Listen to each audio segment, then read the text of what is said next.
बोलिए प्रेम से श्री सद्गुरु महाराज की जय। श्री सद्गुरु महाराज की जय।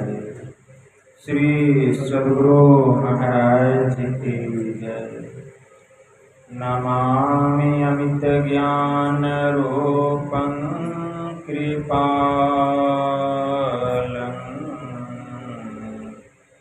अगम बोधदाता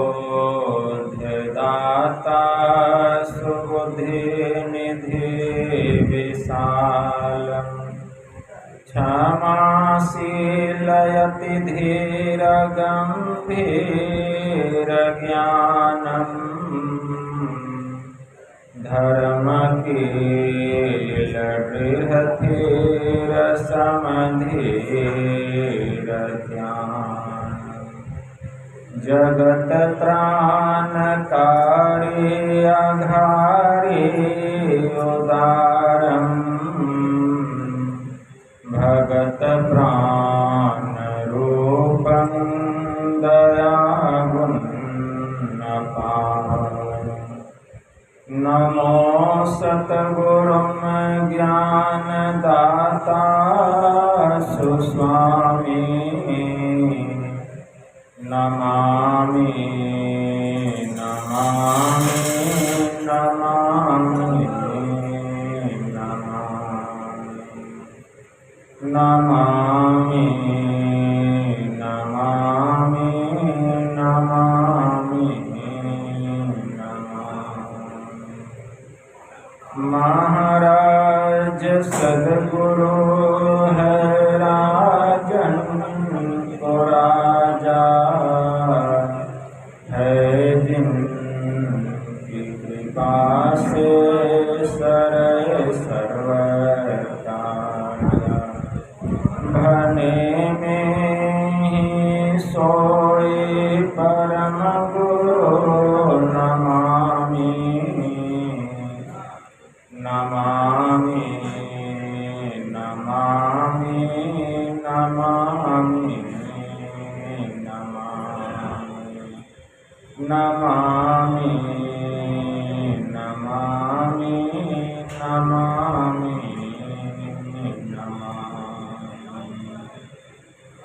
श्री सद्गुरु महाराज की जय।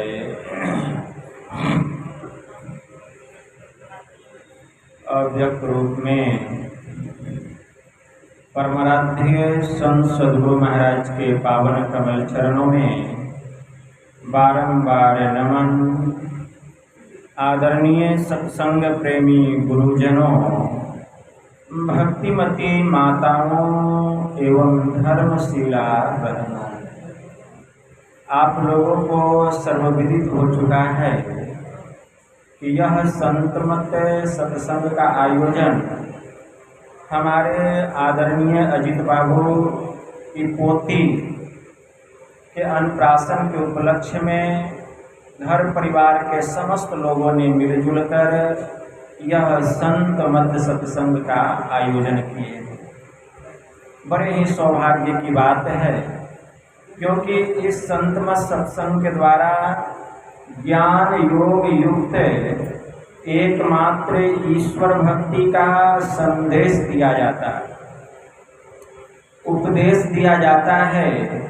प्रत्येक प्राणी मात्र को बोध कराया जाता है कि ज्ञान क्या है, योग क्या है, भक्ति क्या है, जीव क्या है, माया क्या है, ब्रह्म क्या है। इन सभी रहस्यमयी बातों का ज्ञान सत्संग के माध्यम से यह जो जीव अबोध बना हुआ है, सत्संग श्रवण करते करते एक दिन वह सुबोध और परम ज्ञानी हो जाता है। अभी संत स्तुति और गुरु वंदना से पाठ का शुभारंभ हुआ। हम लोगों ने अति ही मनोयोग पूर्वक भक्ति युक्त ढंग से पाठ का श्रवण किया। तत्पश्चात श्री रामचरितमानस सार सटीक सप्तम सोपान उत्तरकांड से भी हम लोगों ने पाठ का श्रवण किया। पाठ के क्रम में हम लोग मानव तन की प्रधानता के संबंध में उसकी उपाद्यता के संबंध में भगवान श्री राम के मुखारविंद से नगरवासियों को उपदेश करते हुए श्रवण कर रहे थे। भगवान श्री राम अपने नगरवासियों से कह रहे हैं कि हे मेरे प्रजावासियों, बड़े भाग मानुष तन पावा, असुर दुर्लभ सब ग्रंथ ही गावा।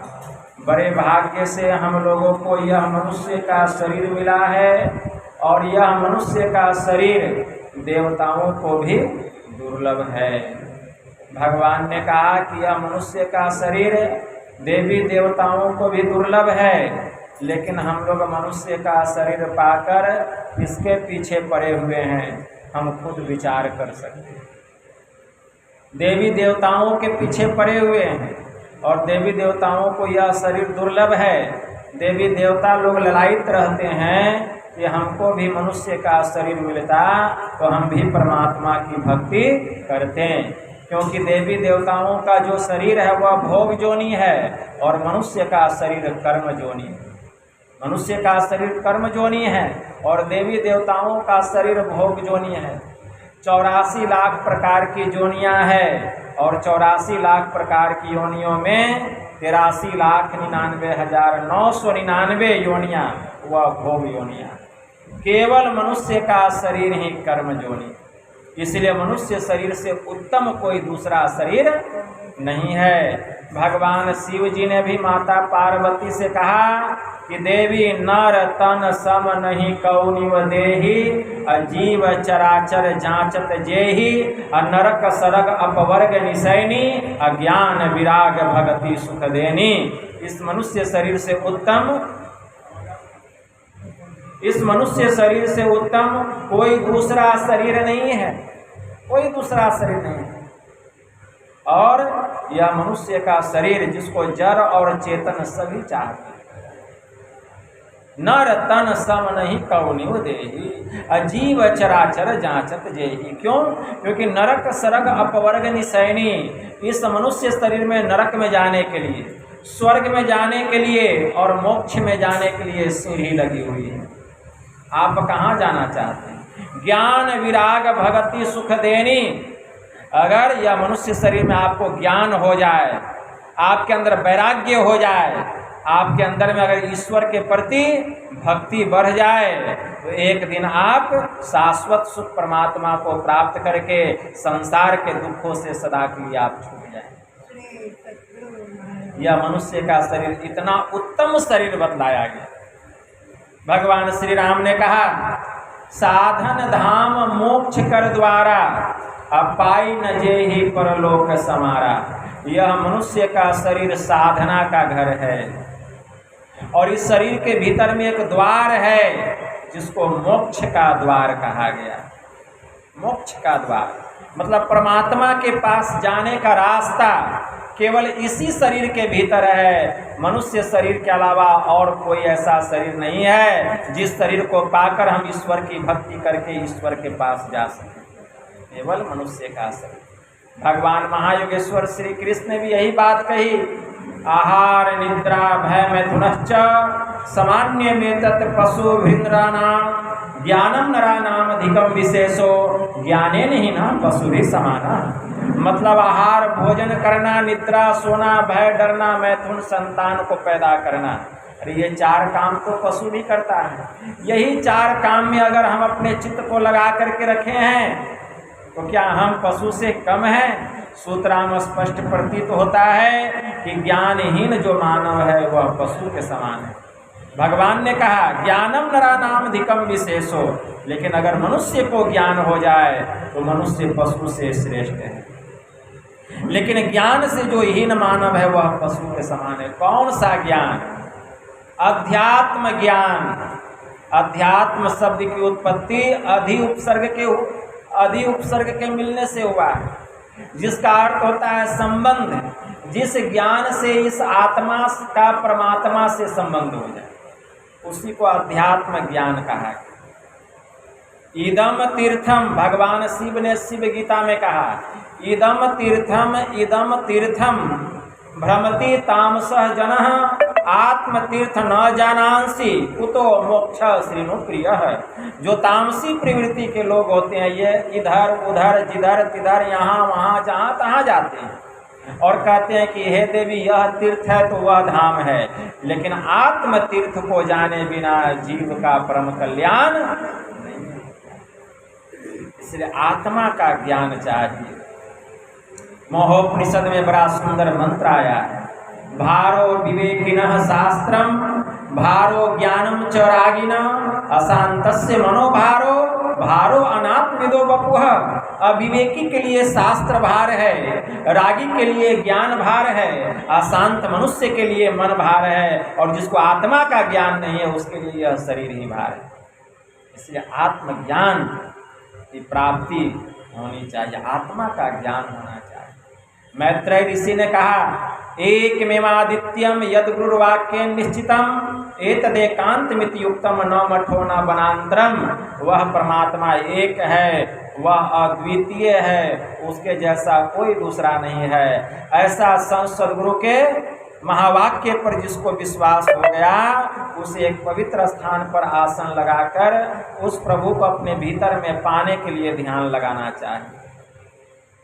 उसे मठ में और वन में जाने की कोई आवश्यकता नहीं, क्योंकि वह परमात्मा हम सबके भीतर है। परमात्मा जब भी मिलेंगे हमारे भीतर में मिलेंगे, बाहर में नहीं मिलेंगे। गुरु महाराज की वाणी में आया, निज तन में खोज सज्जन बाहर न खोजना, अपने ही घट में हरि है अपने में खोजना। संत कबीर साहब ने कहा, कस्तूरी कुंडल वसे मृग ढूंढे बन माही, ऐसे घट में पीव हैं दुनिया जानत नाही। समझ परे तो घर में रहे पर्दा पलक लगाए, तेरा साहब तुझ में है अनत कहीं मत जाए। गुरु नानक देव जी महाराज की वाणी में आया, काहे रे बन खोजन जाई, सरब निवासी सदा अलेपा तो ही संग समाई। ओप मदे जीववास बसत है मुकुर माही, जैसे छाई तैसे ही हरि बसे निरंतरी घट ही खोजो भाई। बाहर भीतर एके जानहु यहु गुरु ज्ञान बताई, जन नानक बिनु आपा चिन्ह मिटे न भ्रम की काई। काहे रे बन खोजन जाए। जब तक अपना ज्ञान नहीं होगा उस परमात्मा की पहचान। इसीलिए परमात्मा को जानने के पहले अपने को जानना पड़ेगा कि मैं कौन हूँ। ओ मैं आया कहाँ से, कित जाना कित सार, को मम जननी को मम पिता या को कहिए विचार। पहले अपना ज्ञान प्राप्त। संत कबीर साहब ने बड़ा अच्छा कहा, स्वरूप अखंडित व्यापी चेतन से चेतन, ऊंचे नीचे आगे पीछे दाहिने बाएं अनन्य, बढ़ते बड़ा छोड़ते छोटा, मीही ते सब लेखा, सबके मध्य निरंतर वह साई। दृष्टि दृष्टि सो देखा, चाम चश्म सो नजरी न आवे, खोजू रूह के नैना, चुन चगुन वजुत न मानो ते सुभा नमुना ऐना। जैसे ऐना सब दर्शावे, जो कुछ भेष बनावे, जो अनुमान करे साहब का सो साहब दर्शावे। जाहि रूह अल्लाह के भीतर, ते ही भीतर के ठाई, रूप अरूप हमारी आस है, हम तो दोनों के साईं। जो कोई रूह आपने देखा सो परमारथ को देखा, कहे कबीर स्वरूप हमारा साहब का दिल देखा। तो जिसने अपने को जान लिया उसने परमात्मा को पहचान लिया, क्योंकि जो आत्मा है वही परमात्मा है। आत्मा में और परमात्मा में कोई अंतर नहीं है। इसीलिए किसी फकीर ने बड़ा अच्छा कहा, इबादत है किसी नासाद को फिर साध कर देना, इबादत है किसी बर्बाद को फिर आबाद कर देना। यही सीखा है सागर हमने मुर्शद के कदम को छूकर, खुदा से हो अगर मिलना पता खुद का लगा लेना। अगर खुदा से मिलने की तमन्ना है, चाहना है, तो पहले खुद का ज्ञान प्राप्त करो कि तुम कौन हो। यह ज्ञान कहाँ होगा? अपने भीतर में होगा, क्योंकि हम शरीर नहीं हैं, हम शरीर में रहने वाले आत्मा हैं। और आत्मा शरीर के बाहर नहीं, शरीर के भीतर में रहती है। इसलिए बाहर में कितना भी हम चलेंगे, न तो अपना ज्ञान होगा, न प्रभु की पहचान होगी, भटकते रह जाएंगे। भटकते रह जाएंगे। गुरु नानक देव जी महाराज ने कहा, सतगुरु भेंटे तो सहसा छूटे, धावतु वर्जी रहाइये, निझर झरे सहज धुनि लागे, घर ही परचा पाई। जब संत सदगुरु मिल गए तो बाहर का भटकना समाप्त हो गया। उन्होंने ज्ञान बतलाया, भजन भेद बतलाया, और जब मैंने ध्यान किया इसी शरीर के भीतर हमने परमात्मा रूपी पर्चा को प्राप्त किया।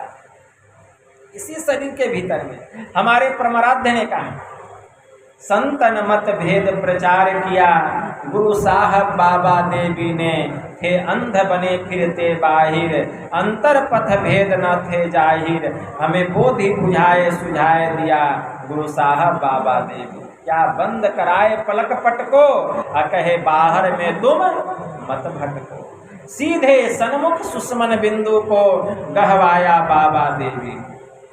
गुरु महाराज की वाणी में आया, सुषमन घर में ध्वनिधार बजे, चरि श्वेत सुरत सोधार भजे, अनहद उलझन यही युक्ति तजे, सत ध्वनि की युक्ति दई गुरु ने। गुरु की यह युक्ति बरी में ही प्रगट संसार नहीं, यही ढोल पिटाए सुनाए दिया, गुरु साहब बाबा। गुरु का क्या, हमारे परमाराध्य ने कहा, लाया हूँ तूफान से किश्ती निकाल के, इस ज्ञान को रखना मेरे बच्चों संभाल के। गुरु महाराज यह ज्ञान निकाल करके, साधना करके, भीतर से ज्ञान निकाल करके लाए और हम लोगों के बीच यह बांटा। पहले उन्होंने अपने भीतर में इस ज्ञान को अपनाकर परमात्मा का, ब्रह्म का साक्षात्कार किए, और फिर दुनिया के लोगों को यह ज्ञान दिए कि सब संसार के दुखों से छूट जाए, यह अंश उस अंशी में परमात्मा में जाकर के मिल जाए, हम सुख स्वरूप हो जाएं। इसके लिए गुरु महाराज कितना प्रयास किए, कितना परिश्रम किए, कैसी साधना किए, कितना कष्ट उठाएं, और तब हम लोगों को यह ज्ञान हो। अगर हम लोग भी इस तरह से भक्ति करें, गुरु महाराज जो बतलाएं उनके आदेश और उपदेश में रहकर, तो एक दिन हम भी संसार के दुखों से छूट जाएंगे। लेकिन हमारा दुर्भाग्य है कि गुरु महाराज से भजन भेद ले लिए हैं, फिर भी संसार के प्रपंचों में, संसार के विषय पदार्थों में हम इस तरह से लिपट गए हैं, लचे हुए हैं, पचे हुए हैं, फंसे हुए हैं कि कहते हैं बाबा माया हमको पकड़ करके रखा है। अरे माया हमको नहीं पकड़ा है, हम ही माया को पकड़ के रखे। माया हमको नहीं पकड़ा है, हम माया को पकड़ करके रखे। इसीलिए माया से छूटने का एक ही उपाय है, ईश्वर की भक्ति। कागभूषुंडी जी महाराज ने पक्षीराज गरुड़ से कहा, व्यापी रहो संसार मह, माया कटक प्रचंड, सेनापति कामादि भट्ट, डंभ कपट पाखंड, सो दासी रघुवीर के, असमुझे मिथ्या सोपी, अछूट न राम कृपा बिनु, अनाथ कहूँ पद रोपी। यह माया जो है परमात्मा की दासी है, ईश्वर की दासी। ठीक है, अगर हम ईश्वर की भक्ति करेंगे तो यह माया हमारी भी दासी हो जाएगी, हमारी भी दासी हो जाएगी। इसीलिए यह मनुष्य का शरीर मिला है, यह मनुष्य का शरीर साधना का घर है, और इसमें एक द्वार है, मोक्ष का द्वार, जिसको प्रभु के पास जाने का द्वार बताया गया। उस द्वार में अगर हम अभ्यास करते हैं, प्रयास करते हैं प्रवेश करने के लिए, तब तो बहुत अच्छा है, और अगर नहीं करते हैं तब भगवान श्री राम कहते हैं, सो परत्र दुख पावई, सिर धुनि धुनि पछताई, अकाल ही कर्म ही ईश्वर ही मिथ्या दोष लगाए। वह इस लोक में और परलोक में दोनों जगह दुख पाता है, सिर धुन धुन करके पछताता है, और व्यर्थ ही कभी वह काल को, कभी कर्म को, और कभी ईश्वर को वह झूठा ही दोष लगाता है। तो इस मनुष्य शरीर के भीतर में एक द्वार है, मोक्ष का द्वार। संत राधा स्वामी जी महाराज की वाणी में आया, सखी क्यों देर लगाई, चटक चढ़ो नौ द्वार, इस नगरी में तिमिर समाना, अब भूल भरम हर बार, अब खोज करो अंतर उजियारी, अब छोड़ चलो नौ द्वार। अभी हम लोग 9 द्वारों में फंसे हुए हैं, और जब तक 9 द्वारों में रहेंगे दुख में रहेंगे। हमारे परमाराध्य ने कहा, तन सुख मन सुख इंद्री सुख सब दुख तजी दे विषय दुखदाई भ्रम खाई हो भाई। अरे क्यों भ्रम में पड़े हुए हो? तन का सुख, मन का सुख, इंद्रियों का सुख, ये सुख नहीं है, ये तो दुख देने वाला है। तजी दे, इसलिए इसको त्यागो, विषय दुखदाई। क्योंकि तन के द्वारा, मन के द्वारा, इंद्रियों के द्वारा जो सुख होता है वह विषय का सुख है, और विषय जो है विष के समान। अब विष का पान करके कोई सोचे कि हम सुखी हो जाएं, वह सुखी होने वाला। गुरु महाराज ने कहा, तन नौ द्वार हो रामा, अति ही मलिन हो ठामा, त्यागी चलो दसम द्वारे, अति सुख पाऊं रे भाई। इस शरीर में 9 द्वार, 9 द्वार बड़ा ही मैला, बड़ा ही मलिन, बड़ा ही मलिन। हम 9 द्वार में फंसे हुए हैं। तन 9 द्वार हो रामा, अति ही मलिन हो रामा। ये 9 द्वार जो है बड़ा ही मलिन है, बड़ा ही मलिन। का आँख का 2 द्वार, कान का 2 द्वार, नासिका का 2 द्वार, मुंह का 1 द्वार, और मल मूत्र विसर्जन करने का 2 द्वार। ये टोटल मिलाकर के कितना द्वार हो गया? 9 द्वार हो गया। आँख का 2 द्वार, आँख से क्या निकलता है?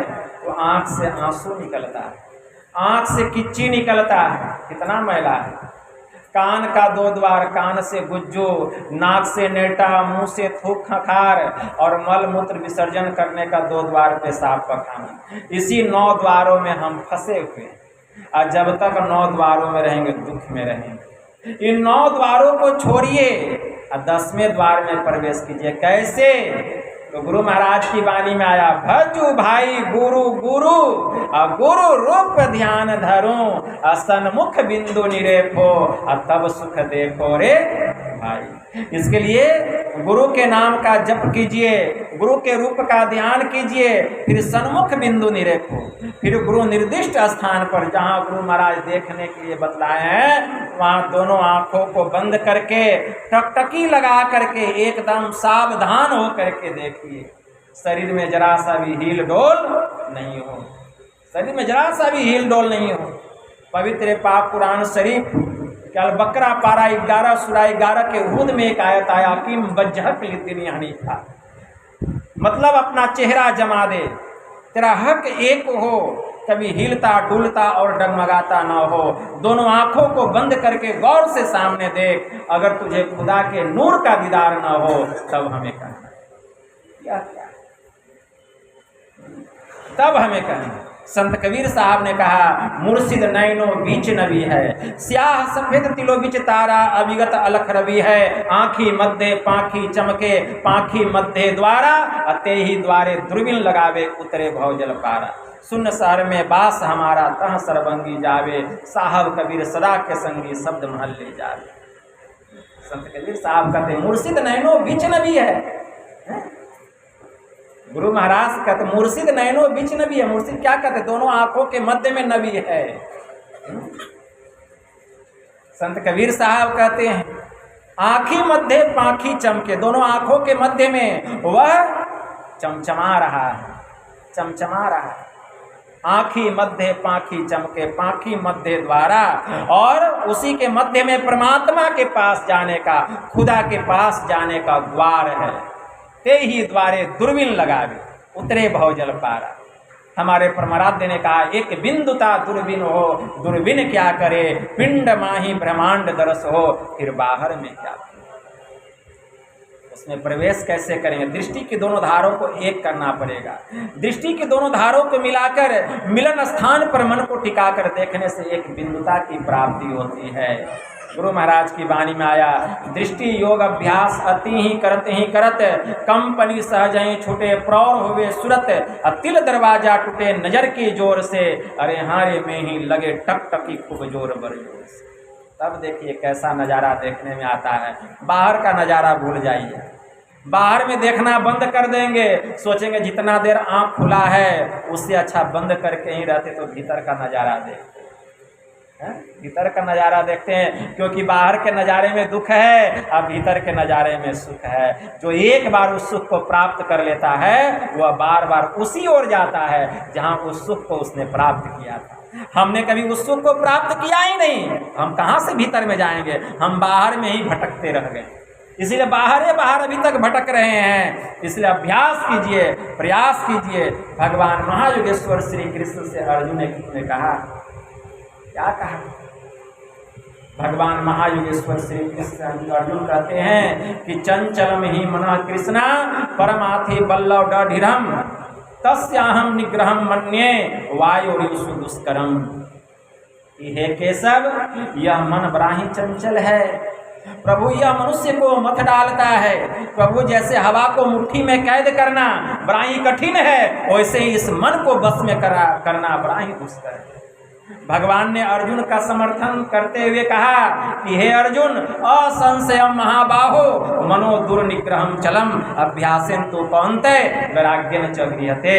हे महाबाहु अर्जुन, अवश्य ही इसमें कोई संशय नहीं, यह मन बड़ा ही बलवान, बड़ा ही चंचल और एक क्षण में कहाँ से कहाँ चला जाए, क्या से क्या करा दे, कहा नहीं जा सकता। लेकिन हे अर्जुन,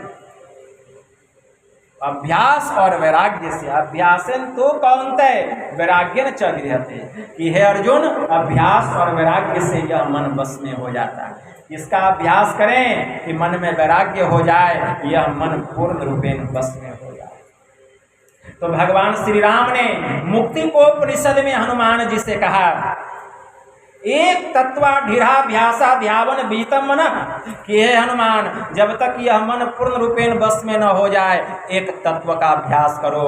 वह एक तत्व क्या है? परम ज्योतिर्मय बिंदु, परम ज्योतिर्मय बिंदु, बिंदु ध्यान करो। इसके लिए दृष्टि योग की साधना करो। भगवान श्री राम ने मुक्ति को उपनिषद में हनुमान से कहा। बहुशास्त्र कथा कंथारो मंथेव वृथेव किम अन्वेष्टव्यम प्रयत्नेन मारुते ज्योतिरांतरम। हे हनुमान, बहुत से शास्त्रों को, बहुत से कथाओं को पढ़ने से और करने से क्या लाभ?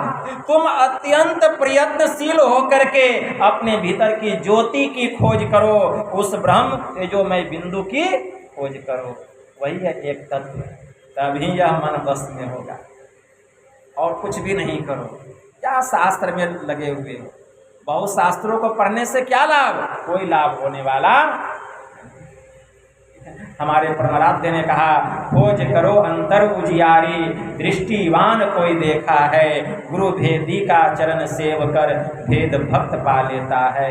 निस्दिन सुरत अधर पर कर कर अंधकार फट जाता है, नीली पीली लाल सफेदी स्याही सन्मुख आता है। छट छट छट छट बिजली छटके भोर का तार दिखाता है, चंदा उगत उदय हो रवि हो धूर शब्द मिल जाता है।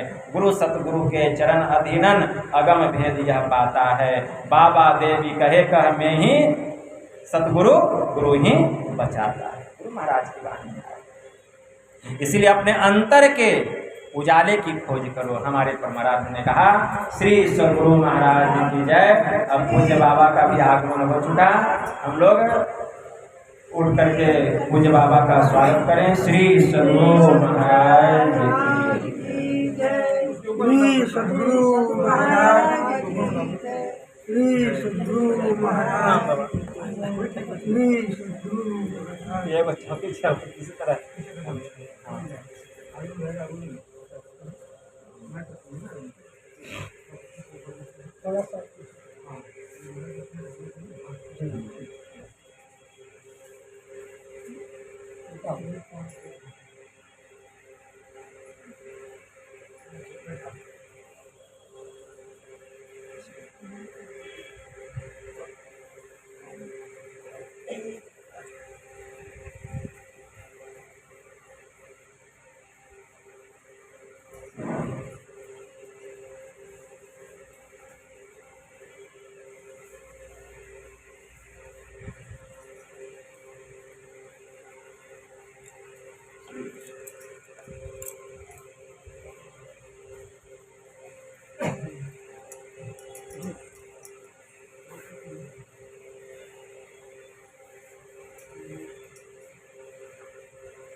श्री सद्गुरु महाराज।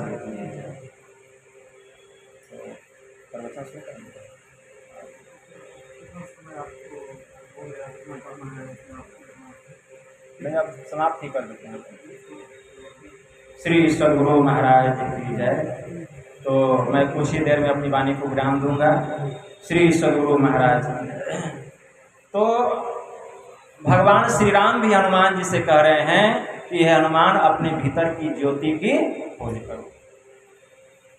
भगवान बुद्ध ने भी अपने भिक्षुओं से कहा कि अय भिक्षुओं, ध्यान कर, कहीं बेपरवाही के बदले तुझे नरक में आग का धधकता हुआ गोला मुंह में न निकलना पड़े और जलते समय चिल्ला कर यह न कहना पड़े कि हाय यह। इसीलिए ज्ञान बिना ध्यान नहीं है, ध्यान बिना ज्ञान नहीं है। जिसमें ज्ञान और ध्यान दोनों है वही निर्वाण के समीप है। और उन्होंने यह गाथा कही, नथी ध्यानम अपयस पैया, नथी अझायतो यम ही ध्यान अचपैया चौसवे निब्बाण संति के। प्रज्ञा विहीन को ध्यान नहीं होता, ध्यान नहीं करने वाले को ज्ञान नहीं होता। जिसमें ज्ञान और ध्यान दोनों है वही निर्वाण के समीप है। और स्वयं भगवान बुद्ध ने कहा कि अपना दीपक आप बनो, अपो दीपो भवः, अपना दीपक आप बनो। अरे कोनो हासो किम प्रश्नेन नित्यम प्रज्वलिते संति अंधकारेण ओ नद्दा परिपम न गवे सस्त। अर्थात हंसी कैसी और खुशी कैसी, यह सारा संसार कामनाओं की आग में, विषय वासनाओं की आग में जल रहा है। हे भिक्षुओं, तुम अंधकार में पड़े हुए हो, अपने भीतर के दीपक की खोज करो। और यही बात हमारे परमाराध्य ने भी कहा। तो जब तक भीतर में प्रकाश नहीं होगा, परमात्मा के पास जाने का रास्ता खुलने वाला नहीं है। इसलिए हम लोग अभ्यास करें, प्रयास करें, इसी में हमारा परम कल्याण है। यही थोड़ा सा आप लोगों की सेवा में कहा, बस इतना ही कहकर मैं अपनी वाणी को यहीं विराम देता हूँ। बोलिए प्रेम से श्री सद्गुरु महाराज।